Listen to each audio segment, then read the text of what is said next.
Welcome to Sacred Place Live. I'm Matthew, your host and pastor of Sacred Place, a young church based in Rancho Cucamonga, California, where we seek to create a just world where all are included in the family of God, one sacred place at a time. Yesterday, we began the story of the deliverance of the Hebrew people from Egypt, the story of Passover. Today, I will continue with that story. But I wanted to have a little bit of fun with a song that many grew up with, like myself. It's a camp song. It's one of those church songs, which it may not be perfect, but it's a little bit fun. So I hope you enjoy it. Pharaoh, Pharaoh, ooh, baby, let my people go. Yeah, yeah, yeah. Pharaoh, Pharaoh, ooh, baby, let my people go. Yeah, yeah, yeah. The burning bush told me just the other day that I should come over here and say, got to get my people out of Pharaoh's hand, lead them on to God's promised land. Pharaoh, Pharaoh, ooh, baby, let my people go. Yeah, yeah, yeah. Pharaoh, Pharaoh, ooh, baby, let my people go. Yeah, yeah, yeah. Well, me and my people came up to the Red Sea with Pharaoh's army coming after me. Raised my rod and stuck it in the sand, and all of God's people walked upon dry land. Pharaoh, Pharaoh, ooh, baby, let my people go. Yeah, yeah, yeah. Pharaoh, Pharaoh, ooh, baby, let my people go. Yeah, yeah.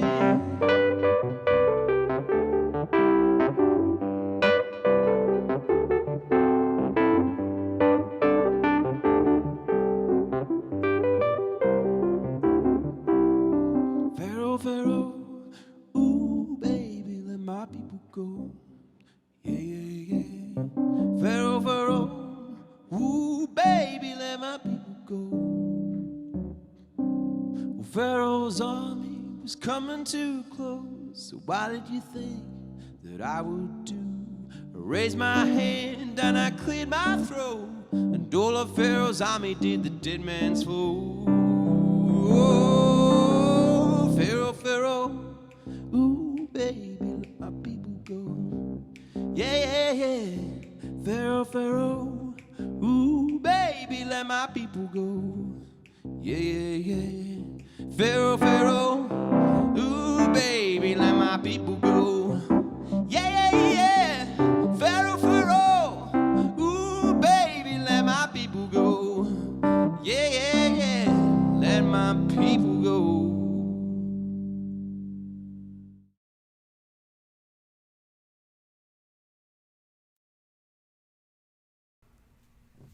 The Lord said to Moses and Aaron in the land of Egypt, "This month will be the first month. It will be the first month of the year for you. Tell the whole Israelite community, on the 10th day of this month they must take a lamb for each household, a lamb per house. If a household is too small for a lamb, it should share one with a neighbor nearby. You should divide the lamb in proportion to the number of people who will be eating it. Your lamb should be a flawless year-old male. You may take it from sheep or from the goats. You should keep close watch over it until the 14th day of this month. At twilight on that day, the whole assembled Israelite community should slaughter their lambs. They should take some of the blood and smear it on the 2 doorposts and on the beam over the door of the houses in which they are eating. That same night they should eat the meat roasted over the fire. They should eat it along with unleavened bread and bitter herbs. Don't eat any of it raw or boiled in water, but roast it over fire with its head, legs, and internal organs. Don't let any of it remain until morning, and burn any of it left over in the morning. This is how you should eat it. You should be dressed with your sandals on your feet and your walking stick in your hand. You should eat the meal in a hurry. It is the Passover of the Lord. I'll pass through the land of Egypt that night, and I'll strike down every oldest child in the land of Egypt, both humans and animals. I'll impose judgments on all the gods of Egypt. I am the Lord. The blood will be a sign on the houses where you live. Wherever I see this blood, I'll pass over you. No plague will destroy you when I strike the land of Egypt. The Lord said to Moses, Dedicate to me all your oldest children. Each first offspring from any Israelite womb belongs to me, whether human or animal. Moses said to the people, Remember this day, which is the day you came out of Egypt, out of the place you were slaves, because the Lord acted with power to bring you out of there.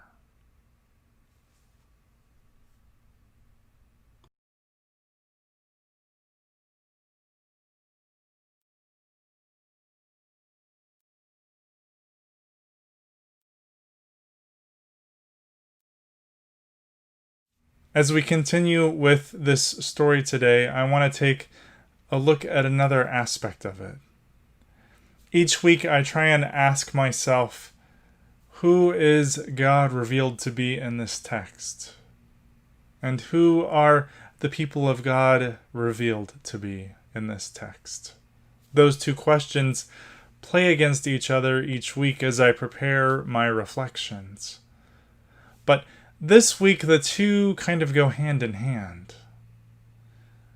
God is revealed to be a just God, working for deliverance of the Hebrew people, deliverance of the oppressed.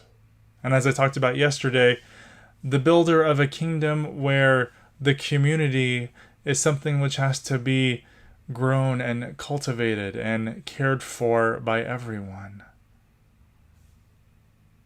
Yes, God brings a plague on the Egyptians. In this story, it is the Hebrew people who are the oppressed ones, and Egypt is the oppressor. But if you look at the story of Hagar, who is an Egyptian woman who becomes oppressed by the Hebrew people, this role reversal happens now. And throughout their story, the Hebrew people are often finding themselves oppressed, but also are the ones doing the oppressing. So in this story, as they are the oppressed ones, God reveals God's self to be the deliverer, protecting the people of God. When we look further in this text, later on, when Moses is telling the people what God has told Moses, he reminds them that this Passover, that they will celebrate on the 10th day of the first month, year after year after year, is their duty to tell their children that this is the story of when God delivered them from slavery in Egypt, from oppression. So if God is the deliverer of the oppressed, the people are the tellers of that story, of who God is as the one who releases the captives. But it's also their job to tell that story of oppression, that the oppressed have hope in God, that when they find themselves as slaves or whatever other figurative version of that you can imagine, what it's like to be oppressed, God sets those people free. God hears their prayers and finds a way to release them to be the healer of the people. It's not just following God's commandments, following God's orders to make sure that you are set free, that you are passed over, but to tell that story again and again so that it becomes part of who you are. As people who are post-Jesus people of God. Christians, as some would say, but that's a loaded term these days, so we mean something very specific about what kind of people we are and who our God is. We are to be a light for the oppressed, and not to be oppressors ourselves. To tell the story of a God who sets free those who are slaves to the many things which power pushes down. That search for power leaves others on the margins. It is up to us to tell that story of a God who works against that, and even to be God's helpers in that fight against oppression. I don't think there could be a more timely message, as systemic racism is maybe finally being dealt with head on, at least by some. Others still choose to ignore it and say it doesn't exist. But if you ask just about anyone who has ever been marginalized, it's not because of who they are, but because of the systems which intrinsically push them down. Our God hears and sees those who are oppressed and finds a way to rescue them from their oppressor, and maybe even show the oppressor who God is.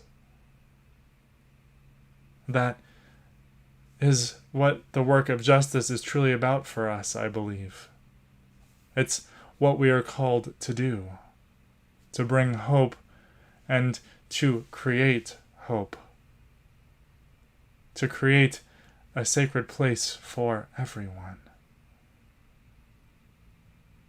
I hope you have a great rest of your Friday, the rest of your weekend.